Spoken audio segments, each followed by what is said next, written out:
আজকে তৈরি করব আমের মালপোয়া। তো আমগুলো কেটে নিচ্ছি। সকালবেলা যে আমগুলো তোমাদের দাদাভাই আনলো সেই আমগুলোই। তুই যে দরজা ঠেলে ঢুকছিস, সন্ধ্যাবেলা পোকা আসবে ঘরে। আমগুলোকে কেটে নিয়েছি। আমটাকে আমি ছেঁকে নিচ্ছি এইভাবে। মিক্সিতে করেও নিতে পারো। এইভাবে ছোট ছোট করে টুকরো করে হাতে করে এরকম ভাবে থেতো করে নিচ্ছি। এবার আমি 1 কাপ ময়দা নিয়ে নিয়েছি। চেলে নেবো ময়দাটা। 1 কাপ ময়দা নিয়ে নিচ্ছি, তার জন্য 1/2 কাপ সুজি দিয়ে দেবো। অল্প একটু কালো জিরে দিয়ে দিলাম, মৌরিও দিতে পারো। এবার এর মধ্যে দিয়ে দেবো চিনি। চিনি খুব বেশি দেওয়ার দরকার নেই, কারণ আমের মধ্যেও কিন্তু মিষ্টি আছে। এবার সবকিছু একসাথে মিশিয়ে নেব। আমের যে পাল্পটা তৈরি করেছি সেটা অল্প অল্প করে দেবো। মালপোয়ার ব্যাটারটাকে কিন্তু ভালো করে এইভাবে মাখতে হবে। আমি ভালো করে এইভাবে মাখছি। আর দিয়ে দেবো দুধ।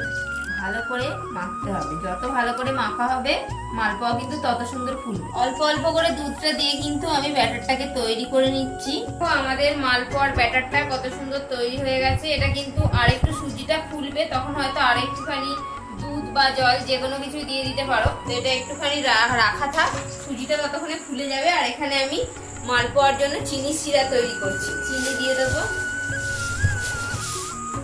কি লাগবে? অ্যাকশন। মারপিট লাগবে। দুই ভাই মুখোমুখি।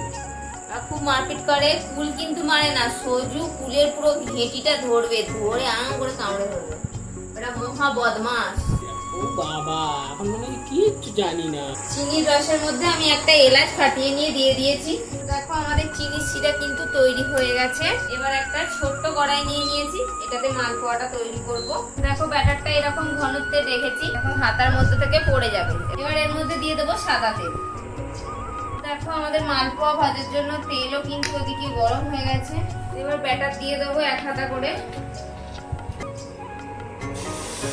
আস্তে আস্তে কিন্তু এটা তেল থেকে আপনি ফুলে উঠবে। দেখো উঠছে, উল্টে পাল্টে ভেজে নিতে হবে। দেখো কত সুন্দর ফুলেছে। আঁচটাকে মাঝারি রেখে ভাজতে হবে। দেখো আমাদের কত সুন্দর মালপোয়া হয়ে গেছে রেডি। এবার তেলটা ঝরিয়ে নিয়ে এখানে যে রসটা তৈরি করা আছে তার মধ্যে দিয়ে দেবো। চামচটা দিয়ে একটু উল্টে পাল্টে নেবো। এখানে রাখছি অল্প রসের মধ্যে নাড়াচাড়া করে। এই যে এগুলো কি সুন্দর নরম হয়ে গেছে। দেখো আমাদের মালপোয়া তৈরি হচ্ছে এক এক করে।